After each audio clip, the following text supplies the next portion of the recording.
എന്താണ് marginal relief? Marginal relief എന്നാൽ നമ്മുടെ ടോട്ടൽ ഇൻകം 15 ലാക്കിൽ എബോവ് ആണെങ്കിൽ, 15 ലാക്കിൽ കൂടുതലുള്ളപ്പോൾ ഗവൺമെൻറ് എന്ത് ചെയ്യും? നമുക്കൊരു റിലീഫ് നൽകും. ഈ റിലീഫിനെ പറയുന്ന പേരാണ് മാർജിനൽ റിലീഫ്.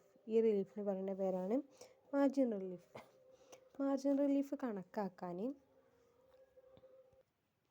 ഇവിടെ ഈ ചേഞ്ച് ഇൻ ടാക്സ് കാണാൻ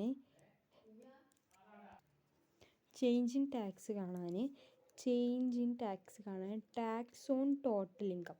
ഈ ടാക്സ് ഓൺ ടോട്ടൽ ഇൻകം എന്ന് വെച്ചാൽ നമുക്കിപ്പോൾ ക്വസ്റ്റ്യനിൽ കുറേ ഇൻകംസ് വന്നിട്ട് നമ്മളതിൻ്റെ ടോട്ടൽ കാണും.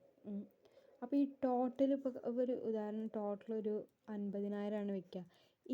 ഈ ടാക്സ് ഡിഡക്റ്റിൽ ഈ ടോട്ടൽ ഇൻകത്തിൻ്റെ മുകളിലാണ് നമ്മൾ ചേഞ്ച് ഇൻ ടാക്സിൽ കാണാം. അതാണ് ഇവിടെ എടുക്കേണ്ടത്. ഇപ്പോൾ ഇവിടെ ഒരു 50,000 നമ്മൾ എടുത്ത് വയ്ക്കാം, 50,000 ഇവിടെ എടുത്ത് വയ്ക്കാം.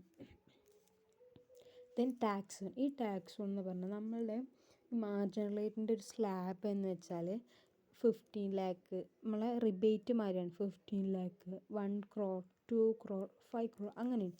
ഇതിൽ ഇപ്പോൾ ഈ 50,000 എന്നുള്ളത് 50,000 എടുക്കണ്ട. 50,000 എന്നുള്ളത് ഈ 50,000 അല്ലല്ലോ വരാം, 50 ലക്ഷത്തിൻ്റെ അടുത്താണ് വരാം. അപ്പോൾ 50,10,000 ഉണ്ടായിരിക്കാം. 50,10,000 ഉണ്ടായിരിക്കും. ഇത് ഈ 50 ലക്ഷത്തിൻ്റെ ഈ സ്ലാബിൻ്റെ അടുത്താണ്. സോ നമ്മൾ എന്ത് ചെയ്യാം? 15 ലാക്കിനെ നമ്മൾ 15 ലാക്ക്, അപ്പോൾ നമ്മൾ എന്ത് ചെയ്യും? 5,10,000 മൈനസ് നമ്മൾ 15 ലാക്കല്ലേ എഴുതുക. അവിടെ നമ്മൾ ഈ 15 ലാക്സിൽ ടാക്സ് കണ്ടുപിടിക്കണം. എങ്ങനെ ടാക്സ് കണ്ടുപിടിക്കും? ഇതിന് 15 ലാക്കിൻ്റെ ടാക്സ് ഇപ്പോൾ ഇതാണ്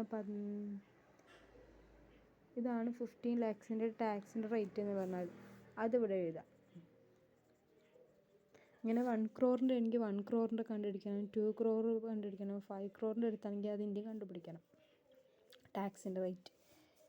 അപ്പോൾ അത് കഴിഞ്ഞ് നമ്മളിനി ചേഞ്ച് ഇൻ ടാക്സ് പറഞ്ഞു, ചേഞ്ച് ഇൻ ഇൻകം നെക്സ്റ്റ് പറയാം. ഈ ചേഞ്ച് ഇൻ ഇൻകം കണ്ടുപിടിക്കാനും, ചേഞ്ച് ഇൻ ഇൻകം പറഞ്ഞാൽ total income minus tax on. ഇവിടെ ചേഞ്ച് ഇൻ ടാക്സിൽ നമ്മൾ എങ്ങനെ കണ്ടുപിടിച്ചത്? ടാക്സ് ഓൺ ടോട്ടൽ ഇൻകമാണ് കണ്ടുപിടിച്ചത്. ചേഞ്ച് ഇൻ ഇൻകത്തിൽ ടോട്ടൽ ഇൻകത്തിൻ്റെ മുകളിലാണ്. ക്വസ്റ്റ്യനിൽ പറയാൻ നമ്മൾ ടോട്ടൽ ഇൻകം 15 ലാക്ക് 10,000 ആണെന്ന് പറഞ്ഞ് ഇതാണ് ടോട്ടൽ ഇൻകം. ക്വസ്റ്റ്യനിൽ പറഞ്ഞ എമൗണ്ടാണ് ഈ ടോട്ടൽ ഇൻകം. ഈ ടോട്ടൽ ഇൻകം മൈനസ് നമ്മൾ ഇവിടെ പറഞ്ഞു ഈ സ്ലാബ് ഉണ്ടല്ലോ, ഈ സ്ലാബിൽ ഇപ്പോൾ 15 ലാക്കിൻ്റെ അടുത്താണല്ലോ. സോ ഇവിടെയാണ് 15 ലാക്ക് എഴുതുക. ഇവിടെ 15 ലാക്ക് 10,000 ആവും. ഈ 10,000 ആണ് നമുക്ക് എന്തെന്ന് പറഞ്ഞത് ഇവിടെ നമ്മൾ കണ്ടുപിടിച്ച എമൗണ്ടും ഈ ഇവിടെ കണ്ടുപിടിച്ച എമൗണ്ട്, ഇപ്പോൾ ഒരു എമൗണ്ട് ഇവിടെ കണ്ടുപിടിച്ചാൽ ഈ എമൗണ്ടും പിന്നെ ഇവിടെ കണ്ടുപിടിച്ച ഈ എമൗണ്ടും തമ്മിൽ ലെസ് ചെയ്താൽ കിട്ടുന്ന എമൗണ്ടാണെന്ന് പറയുന്നത് മാർജിനൽ റിലീഫ്. ഇത് മാർജിനൽ റിലീഫ് ലെസ് ചെയ്യാണ് വേണ്ടത്. മാർജിനൽ റിലീഫ് നമ്മൾ ലെസ് ചെയ്യാണ് വേണ്ടത്.